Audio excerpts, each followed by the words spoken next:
This coding agent is meant to be rewired. Pi Coding Agent is a minimal terminal coding harness from earendil-works. It runs as a coding agent in your terminal, but the bigger idea is that the harness should adapt to your workflow instead of forcing you into one fixed workflow shape. Pi gives you the core loop first. Read code, change files, run commands, preserve sessions, and let teams add the workflow pieces they actually use. Think of the harness as the wrapper that turns a model into a coding tool. It keeps the conversation and tool calls organized. It brings terminal output back into the loop. It restores session state after you stop. The model can still do the reasoning, but the harness decides what the working loop feels like. For developers, that is the difference between a chat box with shell access and a tool that can sit inside a real project. The repo has real scale already. The live GitHub API shows 51,182 stars, 6,092 forks, TypeScript as the primary language, 33 open issues, and an MIT license. The package README lists version 0.75.3 for @earendil-works/pi-coding-agent with a Pi binary published through NPM. The repository was created on August 9, 2025, and GitHub shows a push on May 18, 2026, so this is a fast-moving project, not a small abandoned experiment. Pi runs as a terminal agent with model switching, branchable history, context files, and 4 operating modes. Interactive mode is for day-to-day coding. Print and JSON modes are for scripts. RPC is for external clients. The core stays small, while extensions handle team-specific behavior. That matters because coding agents age quickly once every team wants a different approval path, prompt style, safety rule, or package set. In interactive mode, Pi is a full terminal UI. The README describes a startup header, the conversation stream, the editor, and a footer that tracks the working directory, session name, token usage, cost, context usage, and current model. The editor supports file references with path completion, multi-line input, pasted images, and bash commands. The terminal becomes the main interface. The default toolset is intentionally small. The README says Pi gives the model read, write, edit, and bash. That is enough for a normal coding loop, and everything else can come through skills, prompt templates, extensions, or packages. That difference makes Pi feel lighter than a heavier agent framework. The starting point is a terminal agent that can inspect code, change files, run commands, and then lets you add behavior at the edges. Model support is broad. Pi can authenticate through subscriptions for Claude Pro or Max, ChatGPT Plus or Pro for Codex, and GitHub Copilot. It also supports API keys for providers like Anthropic, OpenAI, Azure OpenAI, DeepSeek, Google Gemini, Amazon Bedrock, Mistral, Grok, Cerebras, xAI, OpenRouter, Vercel AI Gateway, Hugging Face, Fireworks, Together AI, Kimi for coding, Minimax, and more. The practical feature is model switching inside the session with /model or Control-L. Sessions are another major part of the harness. Pi stores them as JSON-L files with a tree structure. That means a user can jump back to an earlier point, continue from there, and keep the old branch instead of losing the session. The README calls out tree browsing, forks, clones, compaction, exports, and shareable HTML. For long coding work, that matters.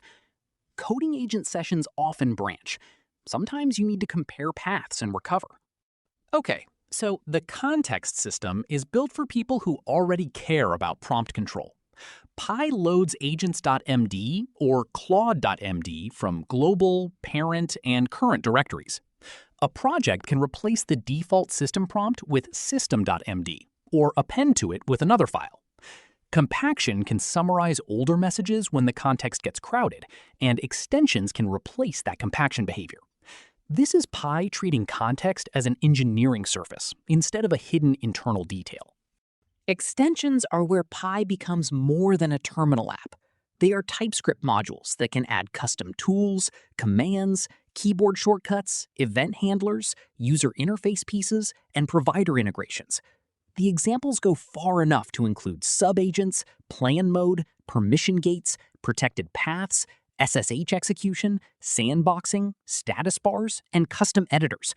For a team with a specific way of working, those features can live as extensions instead of permanent assumptions inside the core.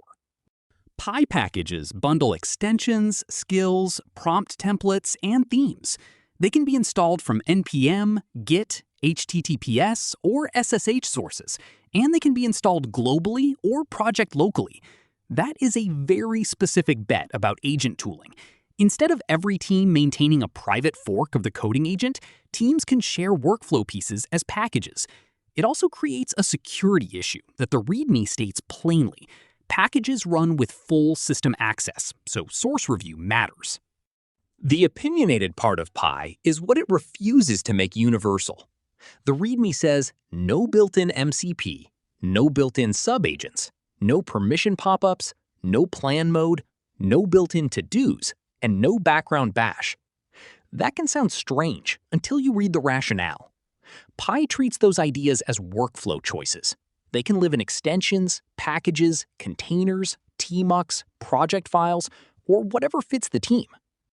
The obvious comparisons are Claude Code, Codex-style command line agents, GitHub Copilot agent tooling, Cursor-style coding workflows, OpenCode, Goose, and OpenClaw integrations.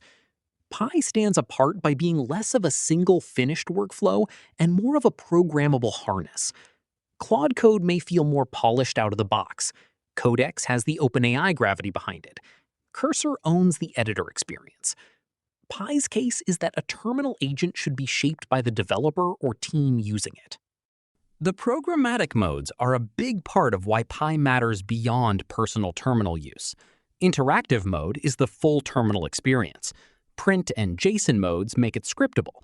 RPC mode exposes a JSON protocol over standard input and standard output for other apps and custom interfaces.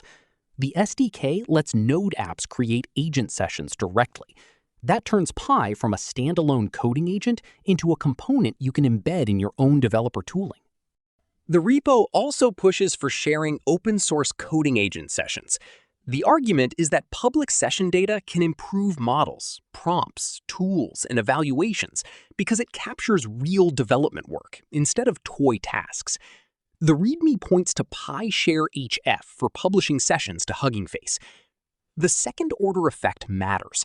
As coding agents become normal, the best training and evaluation data may come from messy, real sessions where agents tried, failed, recovered, and shipped code. The adoption path starts with npm installation, then moves into providers, interactive mode, sessions, settings, context files, customization, programmatic usage, philosophy, and the command reference. That order maps how a team would actually adopt it. The chat loop is one part of a larger developer tool. The terminal interface, model registry, session store, context loader, package system, and integration surface all carry real weight. The trade-off is that Pi asks more from the user. If you want a very guided tool with built-in approvals, built-in planning, built-in subagents, and a fixed opinion about safety, Pi may feel too bare. If you install packages casually, you can also create real security risk because extensions execute code. The best fit is a developer or team that wants control over the harness and is willing to treat agent behavior like software they own. Bottom line, Pi is built for people who want control over the coding agent harness. You can rebuild it around your own workflow without maintaining a private fork. Model choice, context, sessions, tools, package sharing, and embedding are all first-class surfaces.